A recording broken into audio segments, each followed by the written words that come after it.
Welcome to another edition of FC Live. I'm Alexis Nunes alongside my essential workers because no breaks for us. We've got Sam Tighe and Alex Kirkland here joining us. A lot going on in the summer transfer window. We're going to do a Barcelona season preview, talk about their transfers so far, the incomings and the outgoings, as well as some others. But first, guys, we got to start with some breaking news. Eddie Howe and Newcastle is no more. Truly the end of an era, Sam. We're going to start right there because we were talking the other day on FC about what we can expect from Newcastle. And we have, of course, former Newcastle player himself in our Shaka Hislop. And Shaka was feeling pretty grim. And now that Eddie Howe is gone, are you surprised? I am not surprised that Eddie Howe has left Newcastle in 2026. However, I am stunned that he has left on July the 30th. What kind of a timing is this? I mean, this must be the worst day of all days in the whole year to change managers. I haven't ranked them 1 to 365, but this is going to be right down towards the bottom. I mean, whatever process is happening here, whatever the plan was, it's gone very poorly. For you to have to change your manager most of the way into your pre-season and 1 month before the end of the window. I mean, Newcastle have played, 2 pre-season games, and they've signed 3 players. How has this happened? It's almost beyond belief, to be honest. I did actually think that Newcastle and Eddie Howe may have reached a natural end to their relationship at the end of last season, where it did end quite poorly. But hey, they decided to stay on. They had a summit. Eddie Howe decided to carry on. And now things clearly have changed. I don't know exactly what it is. Maybe it's the sales of Anthony Gordon and Sandro Tonali. Maybe this is a hint at what's to come for Bruno Guimaraes and his future. I guess it'll all come out in the following days. But point blank, what a crazy, crazy time to change managers, and what a crazy revelation to have at the end of July. All right, Alex, what about your reaction then on Eddie Howe leaving? You're probably thanking your lucky stars because I know as an Arsenal man, you absolutely hated an Eddie Howe run Newcastle, but that was a testament to the good work he did there. That is exactly what I was going to say, Alexis. You guys know that I don't watch as much Premier League as you do. I live on a steady diet of La Liga. But it's true, every single time it was my team's turn to play against Eddie Howe's Newcastle, I hated it. It was the old cliche about like a trip to the dentist. I think that was credit to him and what he made his Newcastle team into, which was a nightmare to play against, a deeply serious team in the way they approach things, and a tough team and an awkward team. It was never fun to play against them. And like I say, that speaks highly, I think, of the job that he's done. I know that it went a little bit off the boil towards the end. And he peaked a season or two before that. But like I say, I think what he made this Newcastle team into, I think, speaks so highly to his talent as a coach. And the other thing, talking about Bruno as Sam did there as an Arsenal fan, that sounds good to me. That sounds good to me. And he was a player in many ways. I think he maybe sort of personifies what Eddie Howe's Newcastle was all about, right? In terms of the kind of player he is, and how difficult, what a competitor he is, what a warrior he was, and a leader for them on the pitch. He really was sort of the face of Eddie Howe's team. Yeah, and I mean, of course, when Newcastle started getting a certain type of investment, the fans were dreaming pretty big because you were talking about getting a lot of money, speaking about, being a mainstay in the Champions League, potentially challenging for a Premier League title. But then you lose players like Alexander Isak, Sandro Tonali, Anthony Gordon. Now, as you guys both said, Guimaraes could probably be heading on his way out too. So how much did the loss of these players influence Eddie Howe's decision to leave? I mean, look, he can't have been happy about losing such quality players. And it's not just a case of it happening this summer, as you've spoken to, because the Isak saga last summer was just horrific for everybody involved. And it did absolutely no one any favours whatsoever. And even back before that, of course, they lost Elliot Anderson in a very, very late June deal to Nottingham Forest.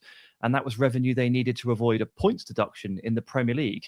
And I guess that's the story of Newcastle so far since the takeover, which is they've tried to push the glass ceiling. They've done everything they can to try and put themselves in a position to challenge.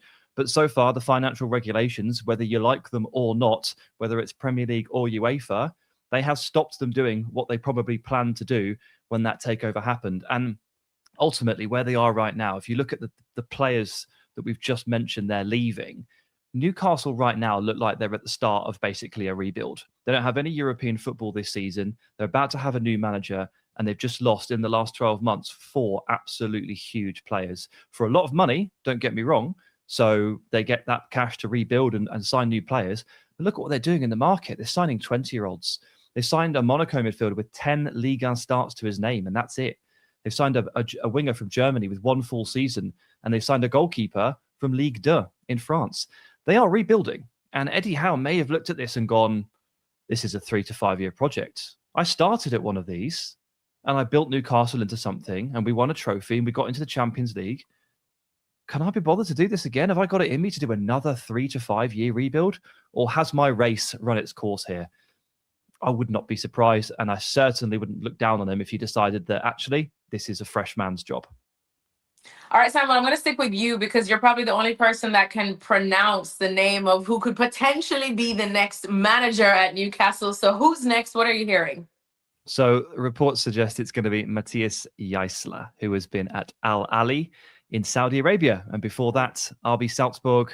And before that, Salzburg's sister club, Liefering. So a career so far that exists just in Austria and Saudi Arabia. So that might put a few people off, but spoken to a lot of people today to try and build up a picture of the coach and the person, and he comes very highly recommended. Like, you'll see a lot of people with a lot of good things to say about this guy. 38 years of age, follows a similar track actually to a lot of the sort of upstart young talented managers, where he was a footballer, he got a bad injury around 21 and just never made it back to the pitch properly at a high level, so took up coaching. And honestly, he took some interviews in top European clubs earlier this summer. And the feedback I've heard from those that interviewed him and those that were in those rooms, so impressed with how he carries himself. It's very gegenpress, counter press, direct, vertical football, as he calls it. So it's a little bit like I say it's maybe football that we've moved away from a little bit, like that really high octane pressing style. But he looks like he's going to try and bring it back. And he's coached very well in Austria, and at Saudi, he has been in contact with some really star names as well. Obviously, those PIF-owned clubs, they've got lots of star names, so he's got some experience managing those too as well. He was in charge of Roberto Firmino last season, for example. So this is interesting because there's no track record at the top level, but everyone you would speak to would suggest he's guaranteed to make a splash. So I guess we'll see. All right. Well, we all love some high-octane gegenpress type of football, and few people do it better in the world than Barcelona. So we're going to talk about them now. Like I promised, a season preview. Alex, I'm coming back to you on this one. Of course, we know your boots are closer to the ground in Madrid and for Real Madrid, but anything Barcelona does, we know Florentino Perez is keeping a close watch to see. Of course, Real Madrid have done some serious business so far this transfer window. Barcelona, they've brought in the likes of Adeyemi, they brought in the likes of Anthony Gordon, let go the likes of Robert Lewandowski, but that was predicted. Marcus Rashford has seen his loan come to an end. So overall, what's the feeling over there in Spain about what Barcelona is doing this summer transfer window? Yeah, I should say, by the way, I've already been getting some stick from people. We did a Real Madrid one of these the other day, and I put my neck out and said that Madrid were going to win the league, and I've been getting some abuse for it. And what I think is fair to say is that it's always easy to sort of overrate what is new and what is different, and underrate what is already established, right? What is the status quo? And so we shouldn't forget or underestimate just what an incredible job Hansi Flick has done in the last 2 seasons. Barcelona champions for the last 2 seasons, comfortably the best team in Spain in that time as well. You know, the style of football has introduced what they did in the Champions League, especially in the first season, more than the second season. But Flick's impact has been remarkable. It's been felt in the team from top to bottom. And Barcelona have been very, very good. Like I say, there was somewhat of a feeling maybe that last season was a little bit of a step back in some ways. Maybe there's always been talk about Flick, about the pros and cons of his style. It's sort of a high risk kind of style, about alleged defensive fragility. You know, we've talked on FC a lot about the high line and the pros and cons of that. I think it's a little bit overplayed. I think overall, you know, Flick's defensive system has been shown to be hugely successful in the last 2 years. So I think what he's done has been great, even if maybe last year there wasn't quite as much of a clear progression from the previous season to that one. Like I say, still by far the best team in Spain. And that's why we've seen the reaction that you mentioned from Real Madrid in terms of, you know, Jose Mourinho coming in, or the players that they have signed and are continuing to sign at the time of recording. Barcelona haven't been as active. They despite their recovery in the last couple of years, they still can't be as active as Real Madrid in the transfer market. But yeah, let's not underestimate or underrate what they've already got. Let's not forget that they've got Lamine Yamal. Let's not forget that they've got the best young player at the World Cup in Pau Kubasi. You can go right through the team from top to bottom. They've got brilliant players, from the goalkeeper in Joan Garcia, who expect a big season from him after coming in last year, right the way through the team. They're sensational. And so, like I said, just because it is a little bit kind of more of the same, and Flick continues, we shouldn't forget just what he's done and just what a good team they are. Yeah, Sam, do you agree with that then? If you're a Barca man, are you feeling still quite comfortable with what you have? Because it's so tough not to look at what Real Madrid is doing and going, oh, geez, this may not be our season. If you're just bringing the likes of, with all due respect to Anthony Gordon and, of course, Adeyemi, but there's still room to bring in more. We'll touch on that in a bit. But if you're a Barca fan, how comfortable are you feeling about the new season? Yeah, we're like magpies, aren't we? We're always attracted to that shiny new thing. And Alex, you've talked yourself in circles there, my friend. You sort of picked Real Madrid and then defended Barca's title. I agree with everything you said, apart from the bit where you picked Real Madrid for the title. Yeah. I also look at the squad and I say, you've got 8 World Cup winners in there. You've got the best young centre-back in the world. You've got the best young right winger in the world. All right, there's a couple of holes, but there's a month left. And I think, they've usually been up against it financially with regards to the regulations, but if they're putting those kind of bids on the table for Julian Alvarez, whether or not that's successful, clearly there's some money to do something. So there may be a couple of holes in this squad, but I think they've probably got the financial capacity to do something one way or another. The question becomes exactly what it is they do if Julian Alvarez can't be signed. And now that Junior Krupi of Bournemouth has broken his metatarsal, I think, and is out for 3 or 4 months, he's going to be off the table too. So I'm desperate to know what the solution is up front, because Ferran Torres showed during the World Cup that where he might be able to score you one really crucial goal, he probably isn't a great scorer of goals based on the fact that he missed all of his chances in the previous 7 games. So yeah, there's a bit of work to do, but I'd be very comfortable with this core, and I'm comfortable enough to say that I think they're probably still title favourites in my book. Yeah, they definitely have a great core, Alex, as both of you have said, but they do have a couple of holes, as Sam was saying, and particularly one that Julian Alvarez would fit so perfectly well. And we'll stick a pin there because we talked about it a little bit yesterday on ESPN FC, just the fact that Julian Alvarez himself has made it known during the World Cup that he does want to leave. He says Atletico Madrid know his stance. They know that he does want to leave. And of course, Barcelona want him. So what is the deal there? How does this saga end? Because Atleti, as much as they can thrive in toxicity, I don't think they want it from inside their dressing room. Yeah, and just to defend my take, by the way, from Sam there, what I would say is, look, I think Barca are great, but I think Real Madrid, I think they'll improve. And I think despite being a complete mess in many ways, last season, the gap wasn't vast in terms of points. And so I think a bit of an improvement from Madrid. I think they've brought in some brilliant players. I think it'll be really tight and Madrid might have enough to pip them. But to come back to your question, Alexis, yeah, the Julian situation has gotten quite toxic and has the potential to get even more toxic. Atletico Madrid deeply unhappy with the way that Barcelona have conducted themselves, going as far as to report the matter to the football authorities in terms of the way that Barca have gone about this. What Julian said during the World Cup felt like another step in a process, in a plan. When you're a club that's interested in a player, you need the player at some point to come out and speak publicly. Julian came out and said, I want to fulfill my dream. And he didn't complete that sentence. He didn't go say at Barca, but we all know that the answer is Barca. The question is, have Atleti been annoyed so much by the way Barca have gone about this that they are absolutely, they will refuse. This has been their stance so far. Let's see if they follow through on it. They will refuse to do business with Barcelona and will hold out and will be determined to if he does go, that he goes anywhere else except Barcelona. The loss of Robert Lewandowski, of course, a great player, one of the great forwards of the 21st century, a player who had seen diminishing returns in terms of what he could do on the field. Sam mentioned Varane, who, for a lot of last season had basically replaced Lewandowski as Barca's first choice centre forward, had some good spells, had some not some good spells. There's a lot of fans are unconvinced by him, and Sam mentions how inconsistent he is in front of goal. Lewandowski will be missed, but maybe not that much. But of course, the eye-catching thing without Julian so far is that they haven't brought in a direct replacement in terms of a centre forward. And, Lewandowski, despite his limitations at his age, still scored, a really decent proportion of goals last season.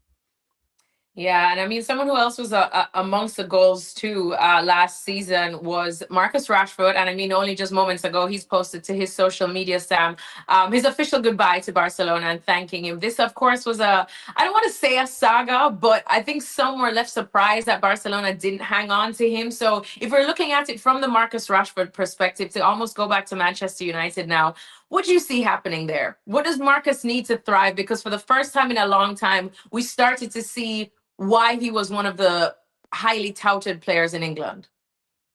Yes, I feel for Marcus Rashford here. I think he thought he was going to be sticking around in Catalonia for a long time yet, and it wasn't just going to be such a short flyby spell. And the fact is that him returning to Manchester United at this stage of his career, it's really awkward. It's really awkward, and it's really difficult, because I think everyone thought that chapter was closed. I'm talking about Marcus. I'm talking about Manchester United. I'm talking about pretty much all their fans too. Every Manchester United fan that I've spoken to about this is just like, no, it's not right. It's not right. He can't, he's gone, right? Like, in their minds, he had gone.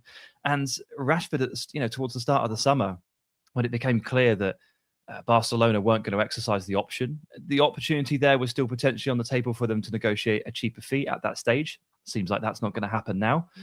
I think Rashford said, well, if I can't achieve a move to a different European club, then I don't want to play for a different English one. I'm going to see out my contract. And everyone kind of went, what? Because Manchester United were busy looking in the winger market. They'd been linked to Crescencio Somerville. They'd been linked to Iliman and Tighe. They'd started moving Patrick Dorgu up to the flank. He'd done really well for Carrick in a short spell before getting injured on the left flank. All of a sudden, all the plans sort of need to change. Do Man United need to move Dorgu back to left back? And or do they need to move him forward? And Rashford's going to be there. And it's just so strange and so awkward. So from Rashford's perspective, I hope he finds another move. If he hasn't managed to find a move on the continent by mid-August, maybe it's worth softening his stance and looking at other Premier League clubs. I mean, he was very good on loan at Aston Villa in the 6 months leading up to the loan to Barcelona. That would have been very, very good for him.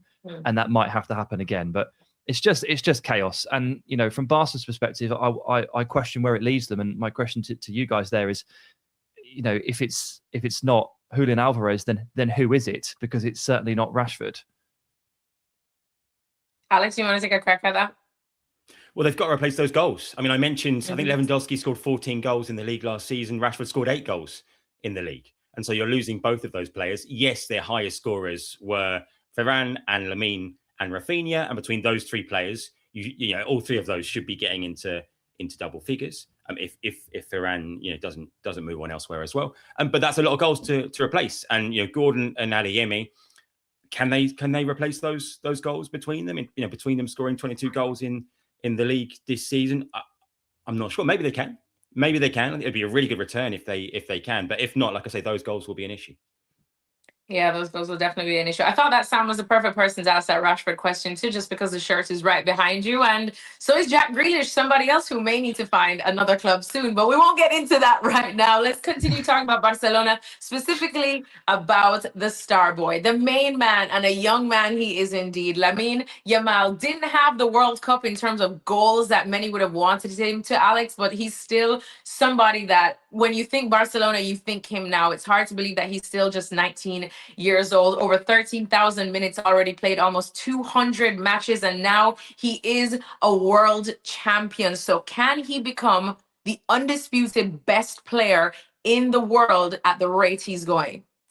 Yes, I think he can. And I think he'll be stronger for the challenging season he had last year. It was tough for him last year. He had this groin problem. It was ongoing. It had to be managed. He had to be rested. He was left out for long periods. When he was back, he wasn't necessarily at his best. We saw that with the injury as well going into the World Cup, where he came in for Spain gradually, a few minutes in the first game, a bit more in the next game. The coach De La Fuente was sort of taking it very, very slowly with him. Even when he was back and playing 90 minutes, you could see that he wasn't at his best. And that sort of summed up his season in some ways. Like I say, it was a bit of a struggle in terms of his fitness. What we still saw is what an extraordinary talent he is and how important he is to Barcelona, and how when he is at his best, no one else can really get close to him. So like I said, I think he'll be I think he'll be a stronger and better player for what he had to deal with last season.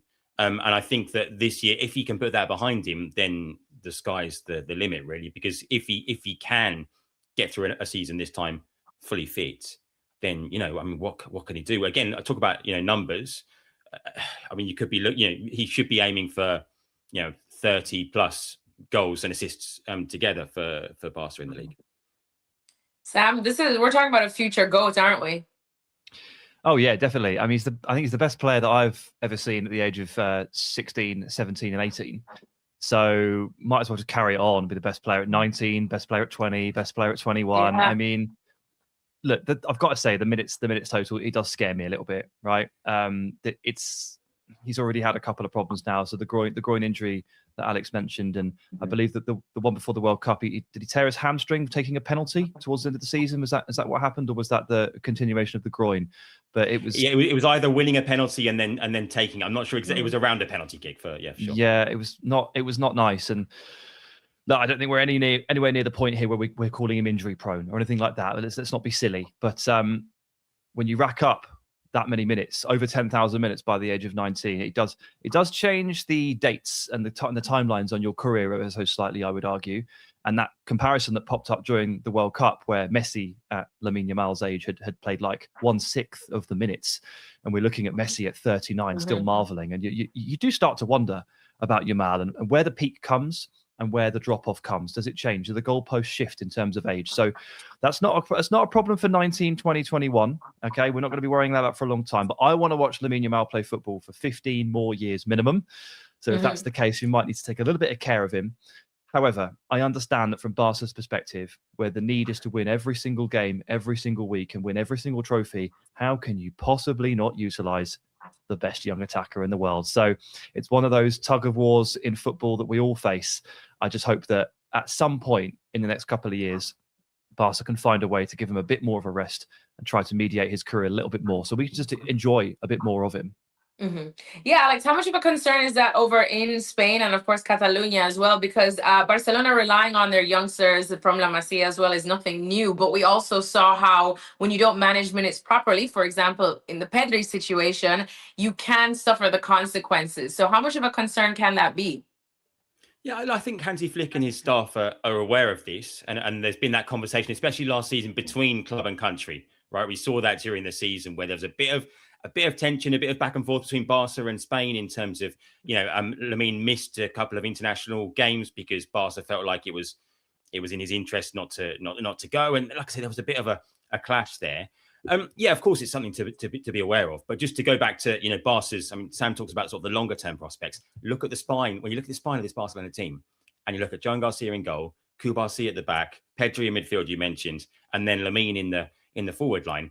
I mean, you've got a generational player, a generational talent in each of the lines of the team, and they are there for the long haul as well. You know, if, you know, let's hope, touch wood, that they stay fit and they stay at their best. Of course, Pedri, we didn't see the best of at the World Cup. He lost his place in the Spain team at the World Cup, it was unthinkable going into the tournament. You know, I was in one of our predictions we did. I was talking about Pedri as a potential player of the tournament, and I mean, look, he ended up not being in the starting 11 when available for Spain, you know, when the World Cup final came around, which no one would have predicted. So that's one to watch. I think he was exhausted, Pedri, after a really, really good season, but a long season for Barca. I think it was as simple as that. I think he was tired. And let's hope he's had a chance to rest now and come back stronger. But yeah, the big picture for Barca, like I say, with that group of best in the world young talents right the way through the team is really positive. Yeah, I think it was both you and I think it was Stuart Robson that both predicted Pedri as your player of the tournament. You got the team right, but probably just not quite the player. All right, let's do some quick predictions now for Barcelona as we title bow on their season preview. I think you guys have already answered this first one, but we're going to let you do it again just in case Sam bullied you, Alex, into, you know, after going around in circles. Can Barcelona once again beat Real Madrid to the La Liga title? Alex? I'm going to double down. It's sent me the other way. No, like I said, I think it's going to be tight. I think it's going to be tight because I do see. Look, you know, we're talking Barca, not Madrid, but look, Mourinho wasn't my pick, wasn't my guy for Real Madrid.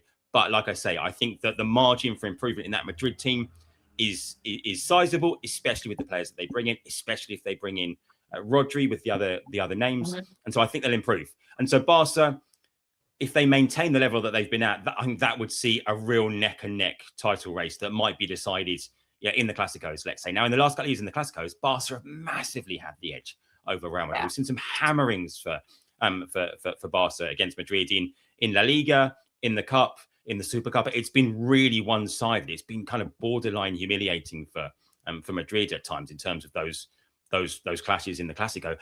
I'm not sure if we'll see that. Like I said, I think it'll be much, much tighter this time. I'm going to stick with my prediction. I'm going to stick with Real Madrid for champions, but that doesn't mean that I think there'll be, I'm talking about a point or two, gap between the two coming into the season. All right. We almost had him, Sam. What about you? Yeah, I'll stick with Barca. I think I'll continue to believe in the core. Look, these Barca players that have just gone and won the World Cup, neither are mine. There's 8 of them. I mean, the place they must be in mentally right now, on top of the world, literally. And they're all still growing. They're all still getting better. So I've got every reason to believe in those players and the ones surrounding them. Alex is bang on to highlight the fact that Joan Garcia not only had a great first season, but should just keep getting better and better. It may not be that long until we say that he is the best goalkeeper in the world, and don't really argue too much about it. He could be that good. So there's a lot to like here. And I appreciate and I respect the fact that Mourinho is a quality manager, and Real Madrid have done some very, very good work, some very aggressive work in the window. But that they've still got to fit 5-6 new pieces together. That doesn't always land. It doesn't always fit. There can be some teething problems. What teething problems can you expect from Barcelona? It's a machine. So I give them the edge. All right. Well, you're giving them the edge to win the La Liga title, something that they have done. But one thing that we do know, many would say Lamine Yamal would deserve, is the Champions League. Alex, this is some place that they've been falling short in, no matter who they've had, despite Lamine Yamal's magic, even when Robert Lewandowski was scoring goals, etc., etc. So is this now a Champions League winning squad? It's the next step, and it kind of has to be, doesn't it? When you've won the league in back-to-back seasons, yes, you want to do it again, but the next big step, and what Barca fans want, of course, is the Champions League. And like I mentioned earlier, it felt like in 2 years ago they were closer than they were last year. 2 years ago, you could maybe make a case. I think you could definitely make a case they were the most exciting team in Europe. In the end, they just fell short. And like I say, last year it didn't feel like they were quite there in the PSG bracket or even the Arsenal bracket. It's difficult to say because the competition is there. I think it will be there again from PSG. I think it will be there again from the Premier League teams. It will be there again from Bayern. I'd put them among the teams that potentially, yeah, sure. Like when you talk about the players that we've talked about in the key positions, and they're getting better, their age profile, where they are right now, where they could be in a year's time. They're a team that could win the Champions League. But of course, like I say, the competition is pretty fierce. Competition is fierce indeed. Sam? I agree with Alex. Let's put it that bluntly. Wow. Because, well, I mean, hey, he's nailed it. I mean, there's a cluster of 5 or 6 teams that are capable of winning this tournament. Mm-hmm. Can they go all the way? Depends on a few things. And luck plays a big part in the Champions League. I'll say that to the cows come home. Luck plays a part one way or another. You can get very unlucky in the Champions League knockouts, and you can go out in a way that you probably shouldn't. And so it could happen to anybody. It could happen to PSG next year as they try to make it a three-peat. We'll have to wait and see. But look, they've got the talent for sure. They've got the generational talent through the lines, as Alex puts it. So they're in that conversation without a doubt, and they'll be stronger this year than they were last year for sure in the European stage. All right. Well, that's going to put a rest to our little chat about Barcelona's season preview. We're going to wrap things up in a bit, but first, let's just fly through some transfers that are floating around that could potentially happen and give them a quick grade, if you can. A, B, C, D, E, F, if any of them could be a failure. Let's start off with you, Sam. Bradley Barcola to Liverpool. This has been one that has been floating around. Liverpool, of course, needs anything, as our Stevie Nichols said yesterday. So what would you give this one if it happens? Well, how much is it going to cost? I mean, our Bet Lindop said around 150 million. 150 million euros is too much money, isn't it? Yeah. It's too much money. Come on. Barcola is a great player, but I would not go. I would not be going to those figures for him. So if they spend over 100 million on Bradley Barcola, I will not be happy. And I do the grades for the ESPN website, and you will see that reflected in my grade. I'll be given that's a C all over if it's over 100 million. But if they manage to get that fee down south below 100, I'm listening, because Barcola is a very good, very fast, very instinctive player, and he's someone that they need. All right, but as it stands for 150 million, he's giving it a C. Alex, for you, Bruno Guimaraes to your boys at Arsenal. I know this one should make you excited. So if it does happen, what you giving it? I know, huge bias alert. There is no objectivity here. I like it. I like it a lot. Like I say, I think he is the kind of player that you hate playing against, because he's difficult, because he's aggressive, because he can be nasty when he has to be. But I think he's a great all-round player. I think he'd fit in really well to Arsenal's midfield. I do think there's been an over-reliance on Declan Rice. Rice is incredible, but Rice can't do it all himself. He does occasionally need a break. We've seen, I think, Declan Rice, in terms of injuries and his body over the last season. At times, Arsenal need to be able to give Declan Rice a break, and I think having Bruno in there would enable them to do that, as well as the possibility of playing alongside Declan Rice as an alternative to Zubimendi and others. I really like it if it happens. It might not be the most exciting transfer that Arsenal could pull off this summer. There've been some even bigger, even more exciting names linked, but I'd give it a solid B. A solid B. All right. Next one now. One that I'm not sure we had or saw coming, but Chelsea doing some, dare I say, not conservative, but intelligent business, some may say, with Danny Welbeck and Jordan Henderson. The fact that they bring experience. What do you think of that one, Samuel? What would you give it? Yeah, adults in the room for Chelsea. That's the need for sure. I'm really proud of them, actually. They've managed to they've signed a 32-year-old, not a 23-year-old, finally. I don't know how much of a role Henderson plays on the pitch, but clearly he's someone that is going to step in and set some standards in the dressing room. Clearly they've identified that as something they need. They went for Xhaka earlier in the window, didn't get him. Okay, Henderson at 36, best playing days behind him, but if Chelsea need this kind of presence in their dressing room, if that's what Xabi Alonso has decided, then who am I to argue against that? And Welbeck, similar, at age 35, still a very handy Premier League forward. Like, will probably score you 7 or 8 goals, and again, just be the third guy in that room and just complete it. So, yeah, I'm really proud of Chelsea. Really, really proud. They promised us to show personal growth after a period of introspection. That's a quote from them. I cannot believe the way clubs talk these days. But they've come out the other side of it. Their yoga retreat or whatever it was that they went to, and they've decided to start righting some wrongs. So well done. Mature business from Chelsea. Love to see it. All right, next one now, and I feel like this has to be an A. Rodri to Real Madrid. Alex, what would you give it? Yeah, no, I agree. I love Rodri. I couldn't understand the reluctance from Real Madrid to go for him. There has been a reluctance from right at the very top, from Florentino Perez down at Real Madrid to go for him. They've eventually just kind of given in to reality, really. Just watching the World Cup and seeing how good he is. Look, there were understandable doubts about his, the injuries that he suffered and where he is at this stage in his career. But we've seen he is still the absolute best in the world at what he does. Madrid's midfield has been a bit of a void in terms of this kind of player for a couple of years now, since Kroos and Modric went. Rodri deals with that. I think it's a brilliant signing. I think it makes a huge difference. It's part of the reason I think they might nick the title.